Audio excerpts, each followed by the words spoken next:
So we're going to review Melbourne racing. I've got Trevor Lawson. How are you, Trev? Good, mate. Good. Yeah, we'll just quickly touch on last week. So midweeks at Sandown. Did you have a bet last Wednesday? Yeah, we only bet in the one race. It's been a quiet week. Yep. For some reason, I know the markets were really tight. We bet in the one race, like Kew Valley.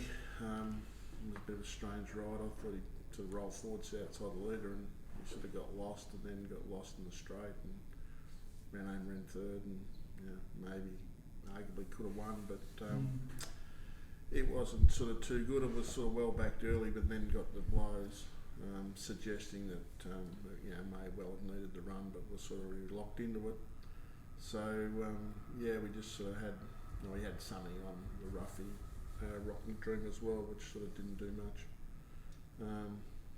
And it was a bit of a strange meeting there. A lot of leaders sort of won, and the track didn't walk like that. And I spoke to the track manager later in the day, and just said, did he think there was anything? And he said he was actually out walking the track at the time, and he said, I still can't work it out. So this was at Sandown on Wednesday, so after last Saturday. Yeah, quite happened to be together. I think. Wednesday. But as I said last Saturday, I think there's sometimes it's the pattern. That's what happens. It's actually not a bias. It's just that's what actually happens. So I think it was just the case on Saturday. And if the fence, the fence is the shortest way home. I mean, when if they run a 1,500 metres at the Olympic Games, they don't sit 4 and 5 wide. They're all trying to get as close as they can to the fence, because it's the shortest way home in a circle, when you're racing in circles or rectangles. So, I think it was just one of those sort of things. So you spoke to the Sandown manager on Wednesday? Tim Bailey, So it's just, I emailed him late in the day and just sort of said, can you see any reason why they keep winning on pace like this close to the inside? And he said he was actually out looking at the track at the time. Yep. And really couldn't find anything, so it's just one of those things. We're at Flemington this Wednesday anyway for the midweeks, aren't we? Which will be interesting, because I'm not sure what the rail is at the moment. Fields will sort of be out sort of soon, but they've never had this meeting before. No. And it's so they've raced last Saturday, they're racing this Wednesday, and then they're racing on Saturday. So it seems a bit strange, but anyway, we'll see how it plays. But then Friday night they had the rail out 7 metres, and you sort of want to be on their own paces, and they just whack all the percentage into them, and they just become false sort of favourites. And a couple of things that maybe sort of couldn't quite get on, we would have been on saving on the winner or something anyway. So it's just one of those things at the moment. The next 2 meetings, there's no Friday night meeting this week, and I think there's 2 more to come, but they're a fortnight apart, and they generally are the better class races. Yep. So to end the season there, so hopefully we can do some business there. Yeah, the Group 1, the William Reed's on. William Reed, and I think it's like the stock states normally for the mares, and a couple other races, and then they run the final of the 955 and things like that. So Saturday was at Flemington, so we might just run through things as they went. So race 1 was a couple of faves got up early. So race 1 was Diamond Effort, took it out. That was just over the 1100 down the straight. Yeah, I sort of marked her short. I just, she'd never been down the straight, so you don't really want to take short odds, and they've not been down there. But basically, they went out pretty slow. They went out sort of 6 and a bit lengths slower than what they for that class, and then just sprinted home. And she ran home in 32.4 and 22 and 11.1. So she ticked a couple of boxes for me. She won on a good track, and she won down the straight, and she won comfortably. It was an interesting race betting wise. On Betfair, there was a stack of money for the 7 Des Moines, which was first up for 260 plus days. It ran sort of $4 on Betfair, and the other one ran, and the favourite ran $2.40. Yet there was sort of only 50,000 difference in matched bets on thing where normally the 6 to 4 chance would be like, double, or not double, but a lot further apart. So it was like 260,000 on Diamond Effort and 210 on Des Moines. So I'm tipping Des Moines was very well fancy. Yeah, and the totes and the SP and Top Fluck around $2.205 for Diamond Effort, and Betfair SP was $2.46. Yeah, once again, it sort of got, which in the end, it looks a good price the way it went, but you don't know that beforehand. But yep. She was the horse to beat. But basically she's better than the rest of them, and she can sort of she can win again. She's related to Second Effort, which was a terrific wet tracker, and won at the Waterville Carnival a few years in a row. And in his post-race interview, he's talking about maybe going there for the Longoon. I think she'd be something to bet on in that if she went there. Mm. So it was a bit of a sit and spring. Yeah. How do you rate that going forward? You can sort of just rate the race around. Sort of the second horse ran to its best. They ran fast sectionals home, so it's hard to sort of rate it. Compare, races later in the day where they've run quick. So the overall time's slow, but the sectionals are quick. So you sort of just rate it around the place getters or the horses that had every chance. So I've got her returning about similar figure to what she did first up, and she was soft to the line. I think she can possibly go a bit better than that. So race 2 was over the Roy Higgins over the 2600. King of League Grants. Got the Chockies from De Beer and Naval Warfare. Yeah, I didn't have much between them in the market. King of League Grants was going from 1800 to 2600, which is a big sort of step second up. So it was sort of hard to mark it much shorter. We finished up back in De Beer. It had every chance, and King of League beat it. Got to about 350, so it sort of had it $4. So it wasn't a great result in the end, but sort of nearly on it. It ran well. De Beer sort of ran to what it does, and the rest is sort of limited. So King of League Grants went a bit better than you expected? Yeah, slightly better. Yeah. So I thought it was a $4 shot, and it's won at $3.50, and so it's not much difference. But the problem nowadays is there's not much margin, so you can't afford to be too much wrong because you don't get much value when you're backing a winner. So you sort of got to be a bit better. So race 3 was over the 1,000. Race 3 with I Love Myself saluting at $4.50. Yeah, they ran slow time here compared to the listed class race a bit later on. So they ran about a second slower and about a second slower the last 600 around about. The winner was good. The winner sort of got back and was sort of strong late. Second horse is sort of honest. Couple back in the field.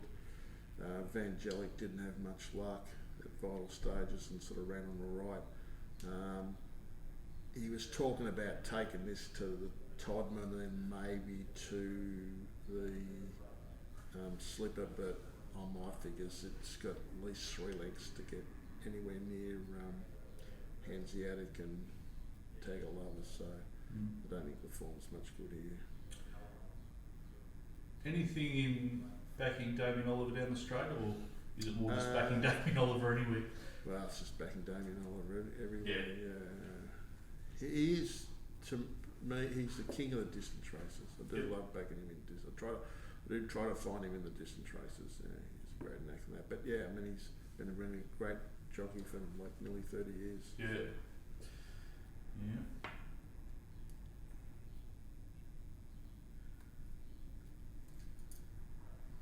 So race 4 was over the 1400, and Sylvia's mother saluted at pretty short odds in the end. I think 240 was the SP, Betfair was 270. But you didn't do much better than 240, 250 in the market. Yeah, I marked at 250, and it was midfield on the fence, and Yep. so you want some sort of spoil. It was a good ride. He sort of got out and got clear. Yep. But interestingly, they ran a bit slower time than the next race, than the Group 3 horses. But she hit the line good. She can probably win again. Mamselle Tess just runs like Mamselle Tess does. She's a consistent rating horse. Problem is she just never wins. Fildia ran on terrific at the end, but she just gets too far back. And she could win when she was sort of running in the restricted, handicap races, given inferior horses a start. But you can't be given sort of, when you get up in these group races, you can't be giving them 6 and 7 lengths head start. I thought Benetton didn't have much luck on the straight, and it's probably looking for 1600 next start. I thought it might be something to bet on soon. Race 5 was the Shaftesbury Avenue, also over the 1400. Blazejowski was pretty well backed in the end and did the job. Yeah, a bit dirty on myself here. I had good ratings for it. I just had, but the 4 best ratings I had for it were all on soft 5 or worse tracks. Thought it might have been a wet track. I did rate down last start, so I sort of rated in between, and had it 7 to 2, and sort of won it sort of 9 to 4. Originally was going to back Age of Chivalry. Have someone look at the horses for me in the yard. He thought it needed the run. It did a good effort. They didn't go. It sort of worked a bit early, but they didn't go overly hard. They went out, ran the first 600, or ran the first 800 in 48 seconds. So, but I think probably going forward, Age of Chivalry will be something to bet on next start.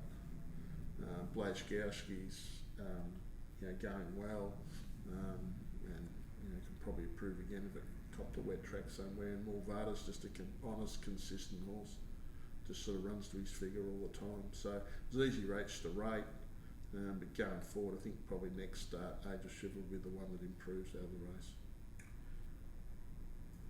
Yeah, so and race 6 was down the straight again, the over the 1000.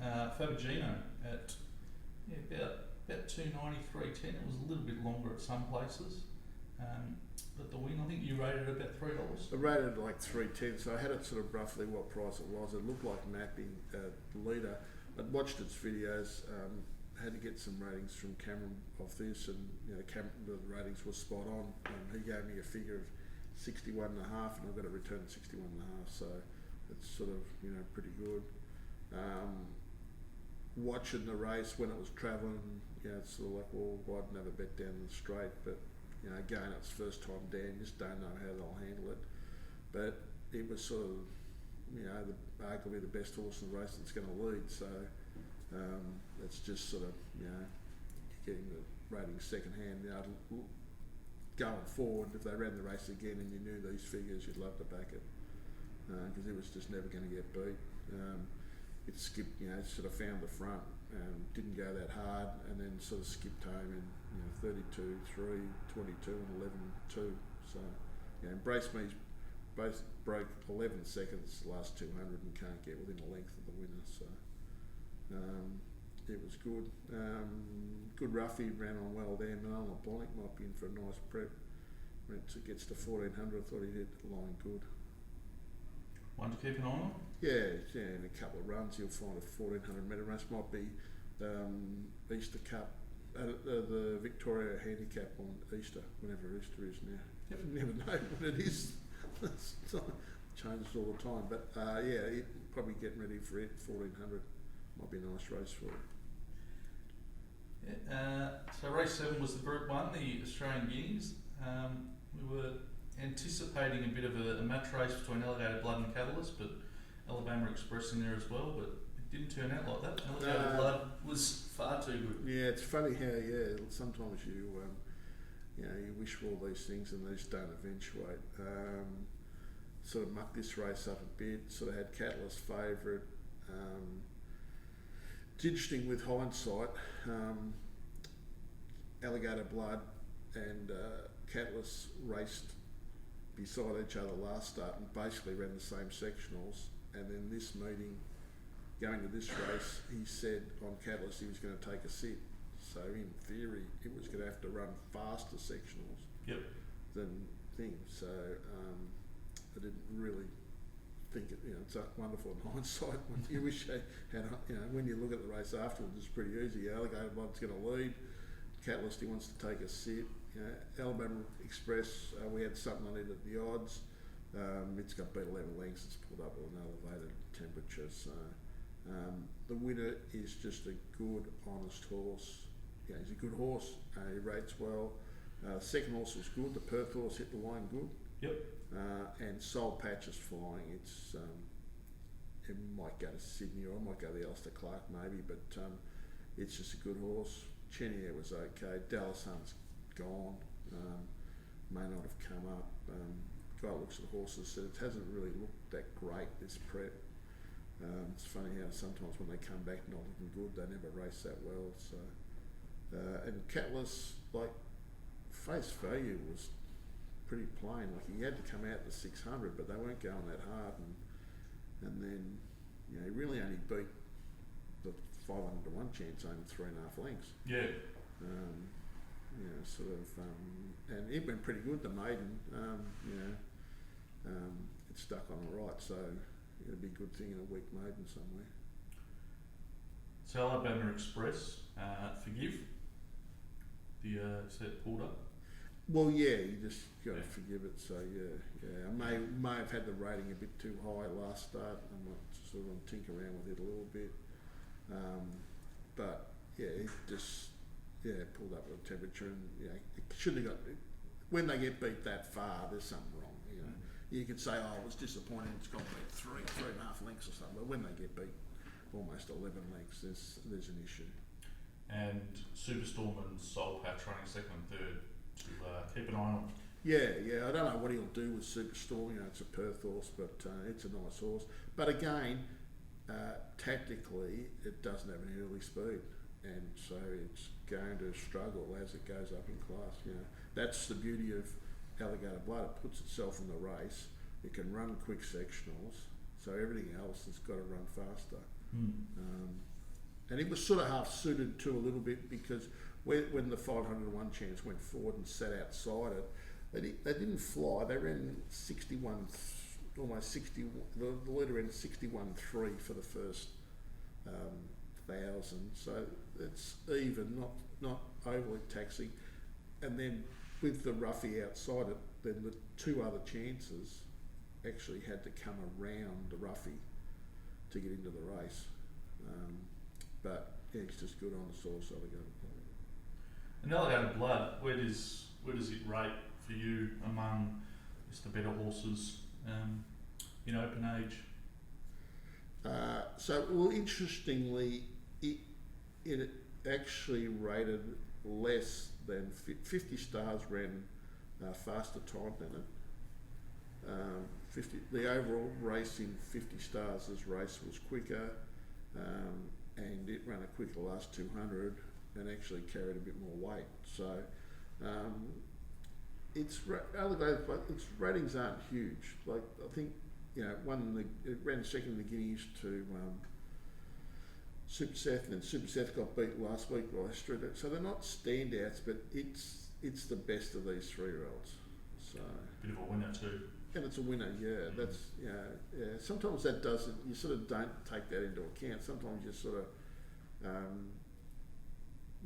should be giving horses bonuses because you know that they're going to that figure. That's the figure they're going to do. Where other horses, other horses sometimes you're hoping they're going to do such and such a figure, and they may not. But then you get the ones that are sort of rubber stamped. That's what they do. Basically, you really should be giving them a bonus. So race 8 was the Blamey, which 50 Stars did take out. Probably a few people, I know I was, wishing they took the early fixed price because certainly got backed as the race approached. Yeah, well, this is a excuse me, race, you know, sort of marked at 3:10, you know, wanted to back it. But, you know, earlier it was like 3:30, 3:40, and you're thinking, oh, well, I'll wait. And then all of a sudden, next thing it was $2.50.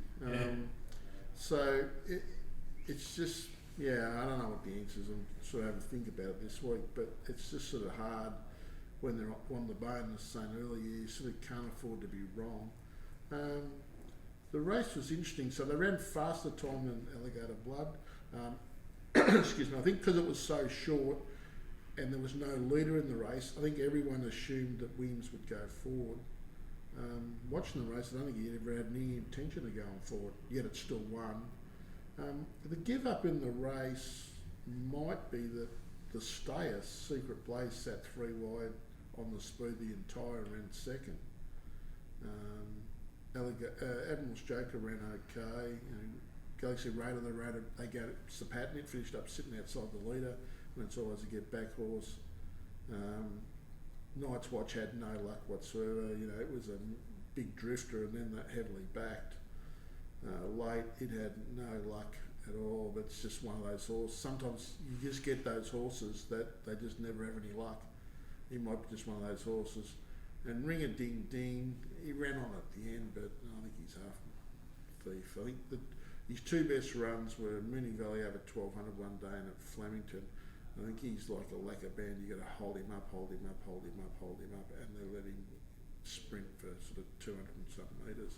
Yep. But it's hard to find races like, you know, that race pattern. So yeah, I'm not so sure about him.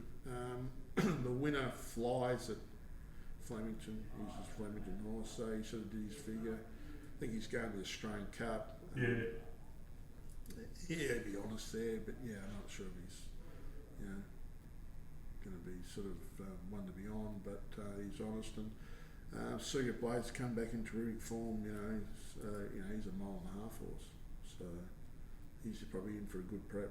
One to keep an eye on. One to keep an eye on, yes. Yeah. And the last race was the benchmark 90 down the straight. Chicago Cub saluted and again was back $3.30. Yeah, it was heavily backed. There was Yeah. no speed. I think it was just the leader. It's interesting with it, like it keeps running slow time, but keeps winning. So even on Saturday they ran slowish time. Excuse me. It was the only race on par times. It was the only race that ran negative time to the actual par. So, which is surprising, but it won easily. They went out pretty slow. They went out in sort of 36.4, and he just skipped home in 33.2. So he's got a nice easy run up on speed, and then he just sprints home. So you know everything else got to run a lot faster. You know, basically things are going to run 32 something to get in the race. He's going good. You know, I'd like to bet him around him in a better race where there's sort of some other leaders in the race and they run a bit of tempo, but he's doing a good job. Second horse was good. He's ready now for 1400. He has got one massive figure at Flemington over 1400 last prep. I think he's a nice horse. Just big night out. Big night out, yeah. I think he's sort of one to bet on maybe next start. No worries, alright. So all up, quite a few favourites across the day and a bit frustrating with the lack of value. Yeah, well, it's just, I don't know, yeah, it's just, need to get a bit more aggressive with them, I suppose. And I think because the markets sort of come out Wednesday, they just get chiselled away a bit. And, you know, unless you don't like the favourites, it's sort of hard sometimes to sort of be on them. But Yep. Anyway, we'll just keep working away and try and get it right. No worries, alright. And this week, yeah, we've got Flemington on Wednesday and Flemington again on Saturday. So it's Flemington Wednesday and then Saturday's Newmarket Australian Cup. So it should be a good day. And then there's no city meeting next Monday on the Labor Day weekend. No. Yeah, and then I think we go back to Moonee Valley the week after. Back to Sandown the week after. Yeah, and the Saturday following is the All-Star Mile. All-Star Okay. Mile, yeah, and then we've got Bendigo and Mornington, I think, the 2 weeks after that. So, which have generally been good meetings in the past for us. So, yeah, looking forward to turning it around a little bit. Just been a bit, sort of teetering around. We haven't sort of been doing a lot, but what we've been doing hasn't been 100%. So sometimes it's just like that. Yeah, we'll change it. No worries. All right. Well, we'll catch up a bit later in the week and have a chat at Flemington. Great. Thanks, Mark. Thanks, Cheers. everyone.